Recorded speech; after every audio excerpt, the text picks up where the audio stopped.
కానీ పెట్టుకునేది నుదుటి పైన. విలువ ముఖ్యము కాదు, ఎక్కడ పెట్టుకుంటాము అనేదే ముఖ్యము. ఉప్పులాగా కటువుగా మాట్లాడేవాడు నిజమైన మిత్రుడు. చక్కెరలాగా మాట్లాడి మోసగించేవాడు నీచుడు.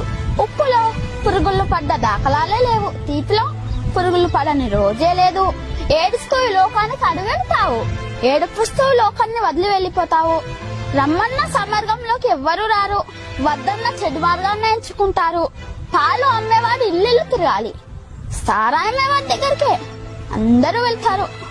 పాలల్లో నీళ్లు కలిపినావా అని అడుగుతారు, ఖరీదైన సారాయిలో నీళ్లు కలుపుకొని తాకరు. పెళ్లి ఊరేగింపులో బంధుమిత్రుల ముందు, వడ్డు వెనకాల. శవయాత్రలో శవము ముందు, బంధుమిత్రులు వెనకాల. శవాన్ని ముట్టినందుకు స్నానం చేస్తారు, మూగజీవులను చంపి పూజిస్తారు. కొవ్వొత్తుని వెలిగించి చనిపోయిన వారిని గుర్తు చేసుకుంటారు. కొవ్వొత్తుని ఆర్పి జన్మదినాన్ని ఆచరిస్తారు. హే మానవ, పుట్టినప్పుడు జాతకము, మధ్యలో నాటకము, చావగానే సూతకము, అయినా గది జనుల మధ్య కౌతకము. కష్టం వస్తే భగవంతుణ్ణి కొలుస్తారు, ఆయనకు రాబోయే కష్టాన్ని ఆపడు. నిత్యం భరిస్తే కొండంత కష్టాన్ని గోరంత చేసి సులువుగా దాటి శక్తి నీకిస్తాడు. నిన్ను కష్టాలు కుంభవృష్టిలా ముంచేస్తే నీకు గొడుగు పెట్టి కాపాడుతాడు, గుర్తుంచుకో.